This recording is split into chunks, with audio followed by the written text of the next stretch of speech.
Y ya está con nosotros la doctora Susana Campi, jefa de Trabajos Prácticos, Área Física Biológica, Facultad de Ciencias Veterinarias de la UBA, que nos va a hablar de un tema muy interesante, la toxoplasmosis.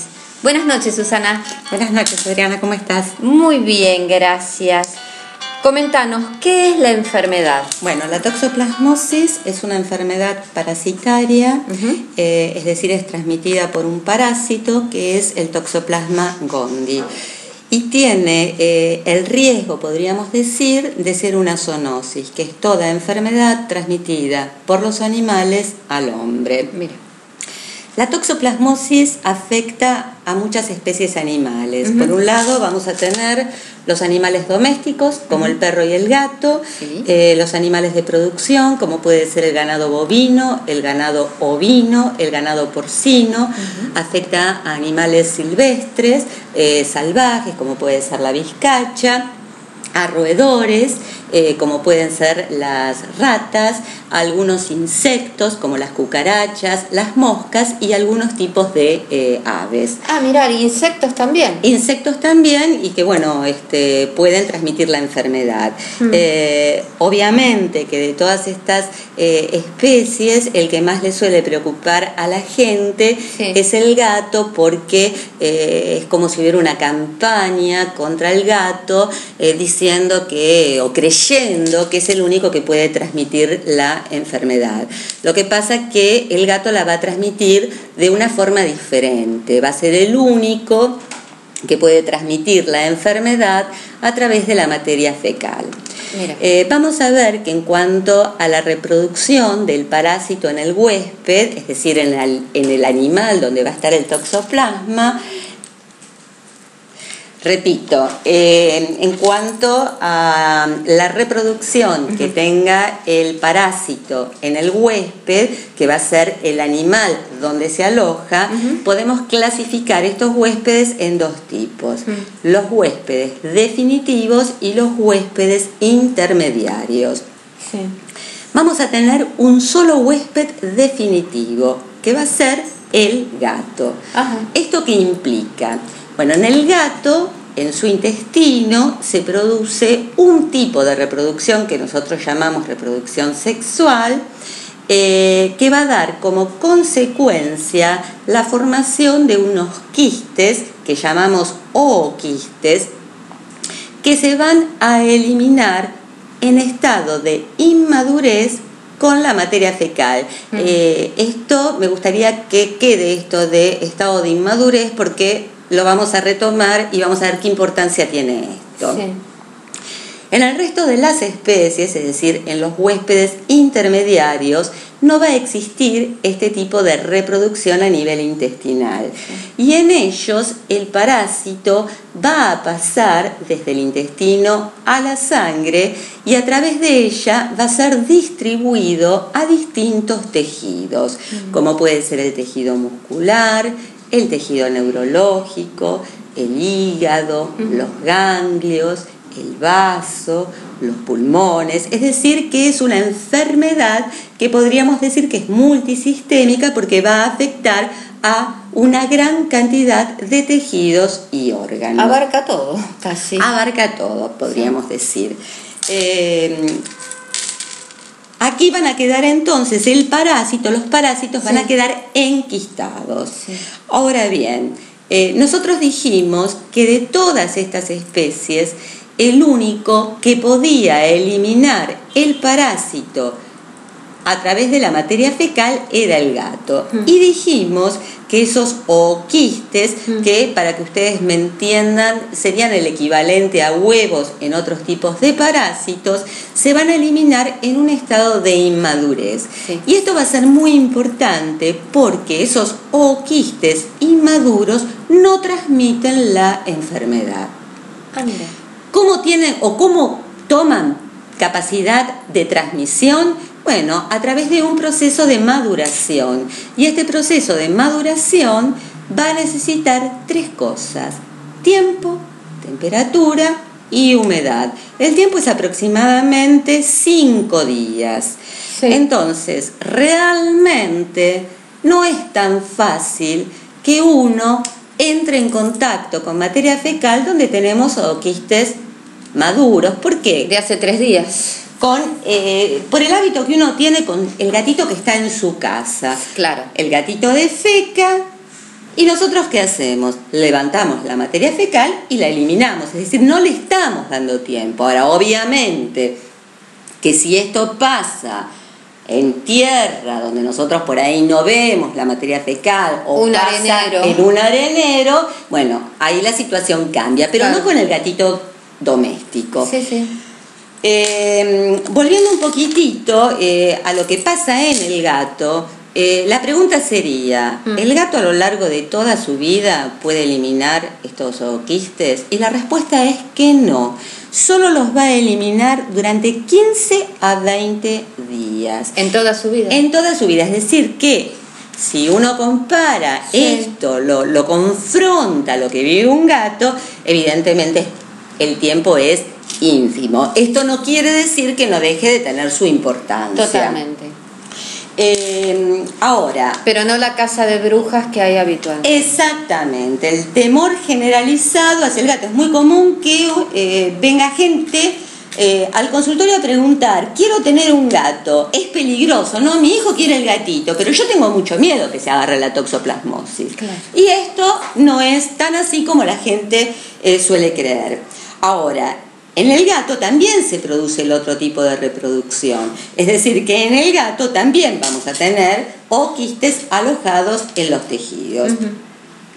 Ahora, ¿qué pasa con el huésped intermediario? Bueno, yo creo que el huésped intermediario, sobre todo lo que hace al cerdo y a la vaca, realmente implica un riesgo muy grande, porque aquí la transmisión se va a dar por ingestión del ooquiste. Si nosotros tenemos que el ooquiste está alojado en el tejido muscular, cuando nosotros comemos un churrasco no estamos ingiriendo otra cosa que tejido muscular.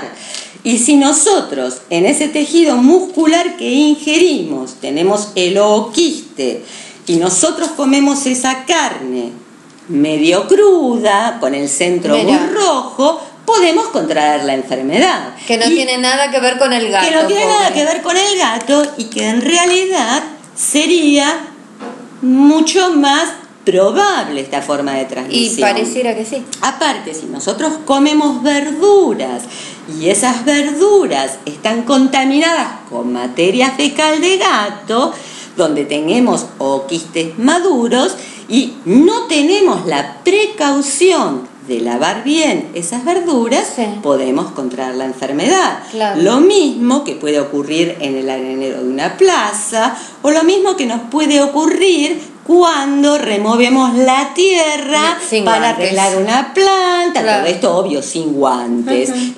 Para plantar una nueva plantita estamos corriendo un riesgo importante, lógicamente, siempre que tengamos estos ooquistes maduros en esa tierra, porque tampoco vamos a crear ahora el temor de que no se puede trabajar la tierra, pero siempre con guantes, evitando nuestro contacto directo. Claro. El parásito no es que va a entrar por la piel, pero uno se puede llevar sin darse cuenta la mano a la boca. O después, sin lavarse las manos, lavas verdura o tocas un utensilio. Y exactamente. Ahora, el gato se puede contagiar a través de materia fecal de otros gatos, o bien se puede contagiar comiéndose una rata, comiéndose un pájaro, comiéndose una cucaracha. Entonces, el gato se puede contagiar de 2 vías distintas también. Es la víctima, en definitiva. Es la víctima. Entonces, esto es lo que hace a la transmisión de la enfermedad. Ahora bien, ¿cuál es la sintomatología? Bueno, muchas veces la enfermedad en los gatos y también en otras especies puede pasar desapercibida. En el gato por ahí aparece un cuadro diarreico que muchas veces ni el mismo dueño le da importancia y ni siquiera consulta al veterinario. Pues piensa que se intoxicó con alguna cosita. Exactamente, o que algo de lo que comió le cayó mal, y a veces no le da mucha importancia.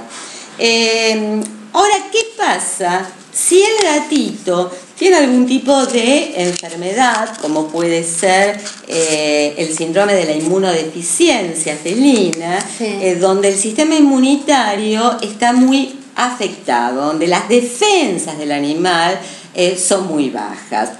Bueno, ahí sí tenemos la enfermedad con toda su sintomatología. Y esto va a depender un poco de dónde están los oquistes. Es decir, que podemos tener enfermedad de tipo neurológica, hepática, respiratoria.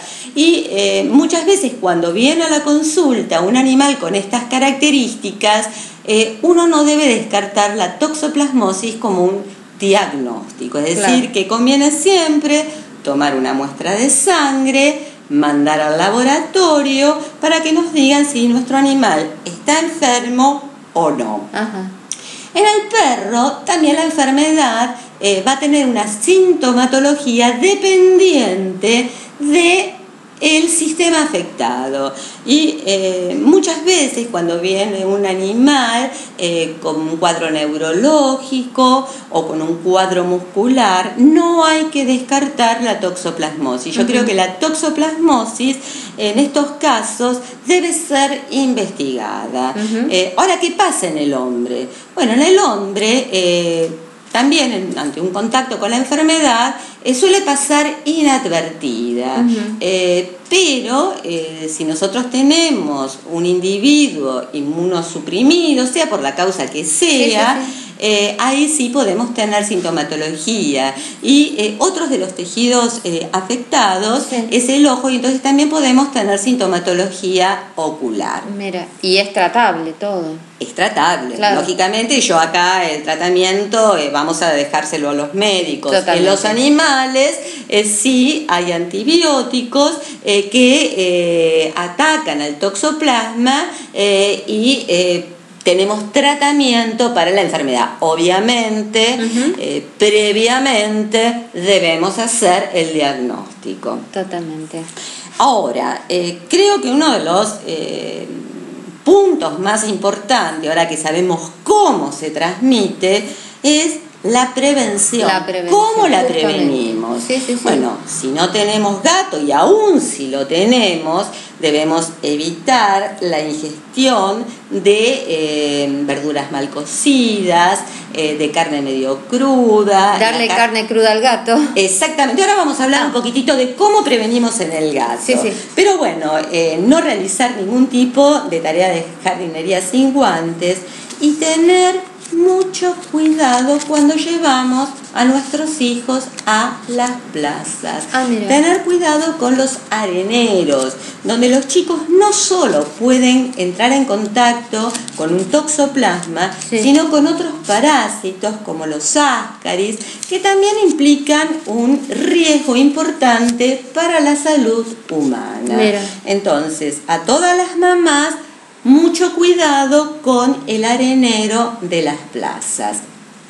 Yo sé que a veces los chicos disfrutan mucho, también cuando van a la playa con la arena, y que puede parecer un poco drástico esto de no hay contacto con la arena, pero bueno, yo como veterinaria no puedo dejar de marcar este riesgo. Ahora, con el gato tenemos que, por un lado, prevenirnos nosotros, pero por el otro lado, prevenir que nuestro gato se enferme. Entonces, en este sentido, como vos recién mencionaste, no darle de comer carne cruda. Y el balanceado sería la gran solución. La alimentación con balanceado es muy recomendable. Nosotros, no solo porque nosotros le estamos dando una dieta muy completa, sino porque estamos evitando el riesgo de que contraigan enfermedades a través de la ingestión de carne mal cocida. Y es muy común esto de que el animal necesita la carne cruda, y esto no es real. Siempre que le demos de comer carnes del tipo que sean, siempre bien cocidas. Otra forma de evitarla es tratando de que nuestros gatos no cacen. Claro. A veces cuando uno vive en una casa, esto no es fácil cuando el animal tiene acceso a escaparse.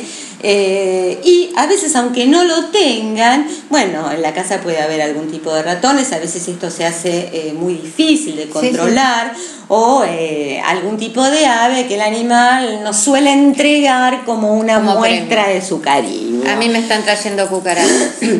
Bueno, al menos te las traen vivas, pero a veces traen los animales muertos y a veces se comen las cucarachas y ni siquiera nos enteramos. Claro.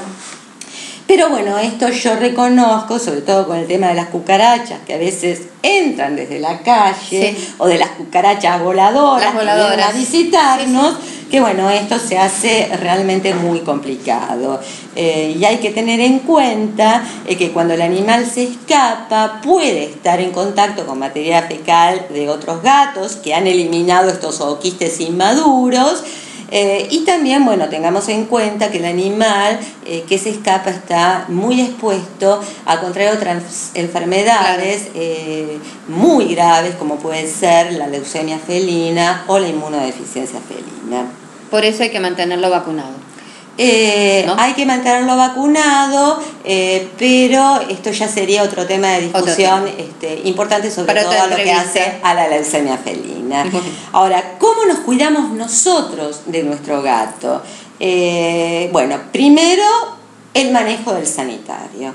Nunca debemos manejar el retiro de la materia fecal directamente con la mano. Si lo vamos a hacer, bueno, usemos guantes, pero yo creo que lo más generalizado es el uso de la palita.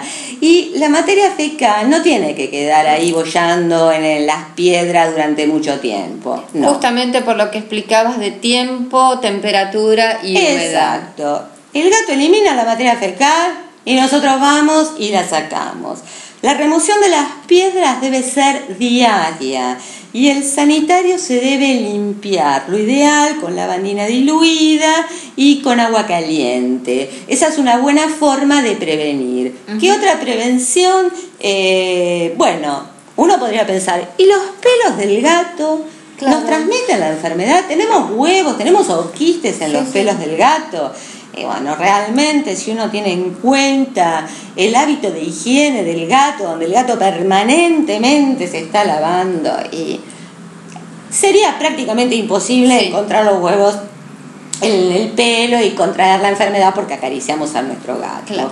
O lo besamos. O lo besamos. En realidad yo debo decir como veterinaria que bueno, que los animales no deberían ser besados, no deberían dormir en las camas, pero bueno, a veces la realidad es otra por el cariño que uno le tiene a las mascotas. Claro.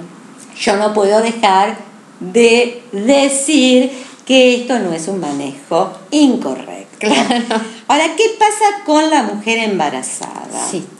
Bueno, obviamente la mujer embarazada puede contraer la enfermedad a través de todas las formas que dijimos. Y en el caso del gato que tenemos en nuestra casa, bueno, puede ser recomendable que si hay una mujer embarazada, esta no sea la encargada de limpiar el sanitario. Claro. Y si no le queda otra opción, hacer que lo limpie con guantes. Y la palita. Y la palita. Y esos guantes, obviamente, después lavarlos bien. Claro, obviamente. Claro. Sí, sí, sí. Ahora, si desgraciadamente la mujer durante su embarazo contrae la enfermedad, el riesgo real son los 2 primeros trimestres, donde sí podemos tener abortos y donde podemos tener malformaciones congénitas en el feto. Que la contraen no necesariamente porque tiene un gatito. Que la contrae exactamente, no necesariamente porque tiene el gatito. Porque por lo que estuviste explicando es el riesgo mínimo. Es el riesgo mínimo, por eso hay que romper con este mito de que el gato sí o sí va a transmitir la toxoplasmosis. A veces por desconocimiento, por falta de campañas o porque a veces uno omite explicar determinadas cosas, se ha creado este temor y la gente no conoce el verdadero riesgo en la transmisión de la enfermedad. Porque son 15 o 20 días. Exactamente. Ahora, ¿qué pasa cuando el médico hace un análisis para ver si nuestra embarazada está libre o no y da un resultado positivo? Bueno, no podemos asegurar que la enfermedad esté en un estado agudo, por eso se debe hacer después de un determinado tiempo un nuevo control, y si la enfermedad ha sido adquirida antes del embarazo y está en estado de cronicidad, no va a implicar un riesgo para la mamá. El problema es cuando se contrae la enfermedad durante el embarazo. Bueno, yo creo que, no sé si tenés alguna duda, si más o menos ha quedado claro. Muy claro. Realmente un placer. Bueno, y espero haber contribuido con esto a la prevención de la enfermedad y un poquito a la desmitificación del riesgo del gato. Quedó clarísimo, Susana. Ha estado con nosotros la doctora Susana Campi, a quien vamos a convocar en otra oportunidad con algún otro tema de interés general para todos. Buenas noches, Susana. Muchas gracias. Buenas noches, Adriana.